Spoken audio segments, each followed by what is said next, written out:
আসসালামু আলাইকুম। যারা আমাদের এসএসসি ২৫ ব্যাচের পরীক্ষা দিবা, তাদের জন্য আজকে একটা 30 ডেজ চ্যালেঞ্জের মতন বিষয় নিয়ে আলোচনা করব।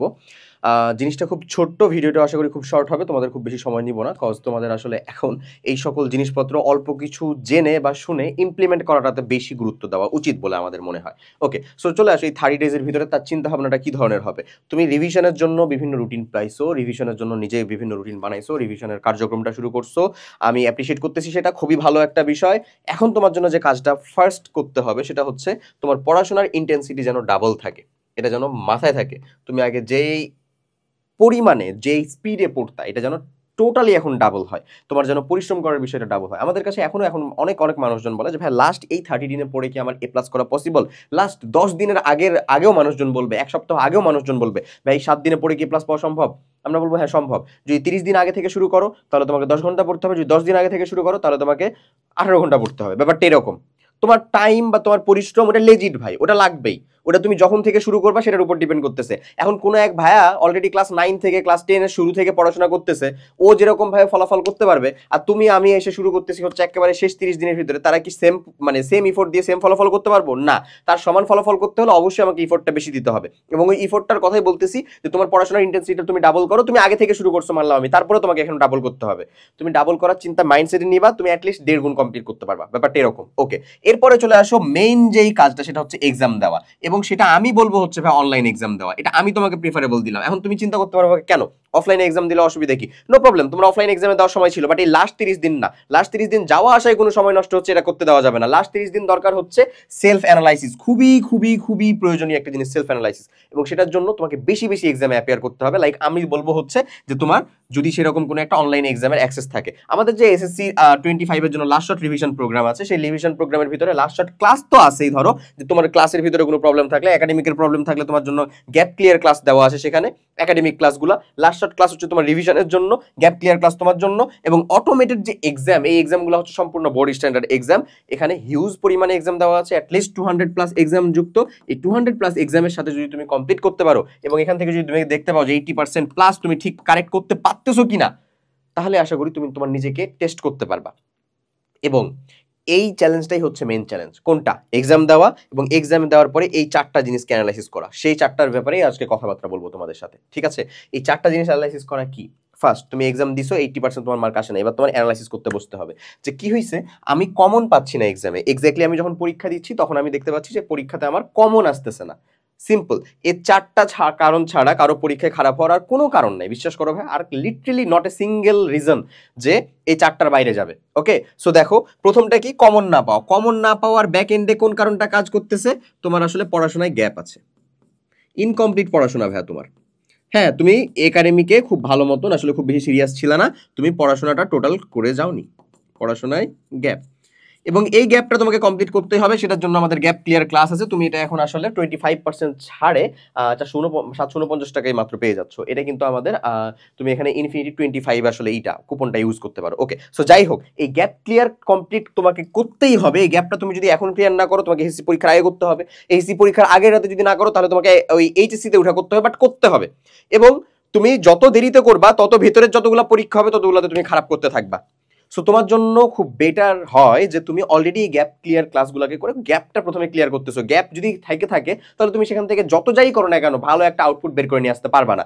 সো কমন না পাওয়ার রিজনটা হচ্ছে আসলে তোমার গ্যাপ আছে পড়াশোনার ভিতরে, একাডেমিক পড়াশোনার মধ্যে গ্যাপ আছে, সেটাকে ক্লিয়ার করতে হবে। এরপরেই চলে আসো সেকেন্ড যে জিনিসটা, সেটা হচ্ছে তুমি কোশ্চেন উত্তর পারো কিন্তু ওই সময় পারতেছো না, পরে যে উত্তর করতে পারতেছো। কখন পারতেছো? বা পরে উত্তর করতে পারতেছো, মানে তুমি এক্স্যাক্ট ওই টাইমে ভুলে গেছো। তার মানে হচ্ছে যে ঝামেলাটা সেটা হচ্ছে তোমার রিভিশনের অভাব। রিভিশনের অভাব। এখন তুমি বলতে পারো ভাই যে তাহলে আমি রিভিশন করবো কেমনে? রিভিশন করার জন্যই জায়গা হচ্ছে তোমার লাস্ট শর্ট ক্লাস, এছাড়াও তোমার সেলফ রিভিশনের জায়গা হচ্ছে তোমার নোটস। তুমি নোট রিভিশন করবা, তোমার নিজের লেখা নোট রিভিশন করবা, এছাড়াও লাস্ট শর্ট ক্লাস কমপ্লিট করবা। এই দুইটাই হচ্ছে তোমার রিভিশনের উত্তম দুইটা জায়গা। এখন রিভিশনটা তুমি চিন্তা করতে পারো যে ভাই আমি রিভিশন করতেছি, একবার দুইবার করে রিভিশন করতেছি, বা স্টিল আমি ভুলে যাচ্ছি। তার মানে হচ্ছে তোমার আরো বেশি রিভিশন করা দরকার। লাইক তোমার 2বার না, তোমার 4বার বা 5বার রিভিশন করা দরকার, বাট তুমি কম রিভিশন করতেছো। এটা এক একজনের ক্যালিবারিটি এক এক রকমের উপর ডিপেন্ড করে ভাই, সবার ক্যালিবারিটি সেম না। আমার নিজেরই হচ্ছে একবার দুইবার রিভিশন করে হয় না, আমি ভুলে যাই, আমার আরো বেশি রিভিশন করার দরকার পড়ে। তার মানে আমাকে আরো বেশি পরিশ্রম করতে হবে, অ্যাজ সিম্পল অ্যাজ দ্যাট। ওকে, এরপরেরটা হচ্ছে টাইম ম্যানেজমেন্ট। যে ভাইয়া তুমি ম্যাথ বা হায়ার ম্যাথের ভিতরে আসলে কি টোটাল কমপ্লিটই করতে পারতেছো না। ওই দেখা গেছে 25টার ভিতরে 25টা ম্যাথমেটিক্যাল বা রিলেটেড কোশ্চেন আছে, তুমি দেখা গেছে যে হাইয়েস্ট 16 থেকে 18টা অব্দি যেতে পারতেছো। এটা কিন্তু টাইম ম্যানেজমেন্টের জন্য, বাকি কোশ্চেনগুলোর উত্তর পারবা না এমন না, বাট সময় বাড়াই দিলে ঠিকই পারবা। বাট 25 মিনিটের ভিতরে তুমি এটাতে যাচ্ছ, এটা অহরহ মানুষজনের এরকম হয় যে 25 মিনিটের ভিতরে কেবল 16 থেকে 18টা মতন কমপ্লিট করতে পারতেছে। এর মানে হচ্ছে দুইটা, এক হচ্ছে তার প্র্যাকটিসের অভাব, সে প্র্যাকটিসের অভাব, প্র্যাকটিস কম করে, সে ম্যাথ দেখে মনে করে যে ওরে আচ্ছা এটা তো আমি পারবো। ভাই পারলে তো হয় না রে, সঠিক সময়ের ভিতরে পারতে হয়, মানে রাইট টাইমের ভিতরে তো আমাকে পারতে হবে। হ্যাঁ, শুধু পারলেই তো হবে না। সো এই যে প্র্যাকটিসের অভাব, এই প্র্যাকটিসের অভাবের জন্য আমি বলবো যে অবভিয়াসলি তোমাকে এক্সামে বসা তোমার জন্য একেবারে ফরজে আইন, এক্সামে দিতে হবে।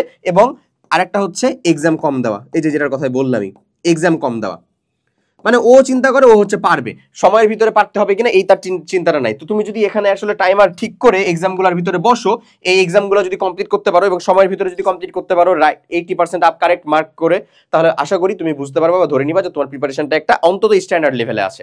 ওকে, এবং ভেরি লাস্ট থিং, সেটা হচ্ছে ভুল দাগানো। এটা যদিও তোমার এই বয়সে তুমি খুব একটা বেশি ইফেক্টফুলি বুঝতে পারবা না যে ভুল দাগানো আবার কি।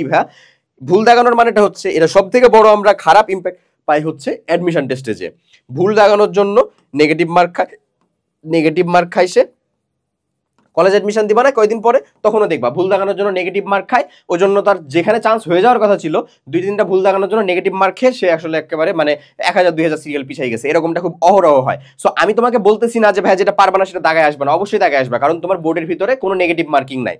যেটা ভুল সেটা তোমার ভুল, তোমার ওই ভুলের জন্য কোনো এক্সট্রা ভাবে মার্ক কাটা যাবে না। বাট আমি তোমাকে বলবো ভুল তুমি দাগানোর চেষ্টা খুব কম করবা। কেন কম করবা? যদি একটাই না পারো তাও তো কিছু তো দাগায় আসবে, অবশ্যই দাগায় আসবে, কখনোই গ্যাপ রেখে আসবে না। বাট তোমাকে মিনিমাম, তুমি একটা পড়াশোনা, তোমার এসএসসি 2 বছরে তুমি পড়াশোনা করলা, কোনো একটা কোশ্চেন দাগাতে গেলে মিনিমাম তোমার 60% আপ, মানে 60% আপ কনফিডেন্ট হয়ে দাগানো উচিত, এটা বলে আমার মনে হয়। অ্যাটলিস্ট এই বয়স অবধি তোমার চলে আসলে, ঠিক আছে, 60% আপ কনফিডেন্ট হয়ে যদি তুমি দাগাও, তাহলে অনেকাংশে এটা আশা করা যায় যে তুমি ঠিকই দাগাইছো, বা অ্যাটলিস্ট 10টার ভিতরে 6টা তুমি ঠিক দাগাবা এমন। ওকে, জিনিসটা হচ্ছে এরকম। সো আজকে আমাদের 30 ডেজ চ্যালেঞ্জের মেইন যে বিষয়টা ছিল সেটা হচ্ছে যে সেলফ অ্যানালাইসিস। মানে আমি পরীক্ষার ভিতরে কেন খারাপ করতেছি সেটা 4টা স্পেসিফিক কারণ। এই 4টা কারণের ভিতরে কিছু যাবেও না, এবং আমাদের মেইন টার্গেট বা আলটিমেট গোল হচ্ছে পরীক্ষার ভিতরে ভালো করে পরীক্ষায় একটা ভালো ফলাফল বের করে নিয়ে আসা বোর্ড পরীক্ষা থেকে। সো তার আগে তোমার জন্য প্রিলিমিনারি এই সকল পরীক্ষায় অংশগ্রহণ করাটা কিন্তু খুব জরুরি, এবং রিভিশনটা জরুরি, যেন তুমি ভুলে যাওয়া থেকে মুক্ত হও, এবং সেটার জন্য লাস্ট শর্ট ক্লাস। আর যদি তোমার কাছে মনে হয় যে তুমি কমন পাচ্ছ না, তার জন্য gap clear class. In total solution হচ্ছে তোমার জন্য এরকম। এবং এই সেলফ অ্যানালাইসিসটা করতে থাকো, কার কোন জায়গার ভিতরে প্রবলেম হচ্ছে অবভিয়াসলি কমেন্টের ভিতরে জানাও যে ভাই আমার আসলে এই জায়গাটার ভিতরে প্রবলেম, এবং আমি তোমাকে মেক শিওর করতে পারি তোমার এই 4টা প্রবলেমের বাইরে আসলে কোনো প্রবলেম যেতে পারে না। এটা আমাদের অ্যাডমিশন রিলেটেড জায়গার ভিতরে প্রবলেম হয়, সেখানে অলরেডি তোমরা তো আসলে স্কুলে আছো, কেন তোমাদের এই ভিতরেই হবে না? এর বাইরে আসলে যেতে পারেই না, এর ভিতরেই তোমার কোনো একটা প্রবলেম হবে। তুমি দেখো তোমার ভিতরে যদি স্টিল মনে হয় যে ভাই এই স্পেসিফিক প্রবলেমটা আমার জন্য আরো বেশি গুরুতর হচ্ছে, আমি এটা থেকে পারতেছি না, কাইন্ডলি কমেন্টে মানে let me know, I will try better to guide you যে কিভাবে আরো এটা থেকে ভালো মতন মুক্ত হওয়া যায়। ঠিক আছে, সবাই অনেক ভালো থাকো, আল্লাহ হাফেজ, আসসালামু আলাইকুম।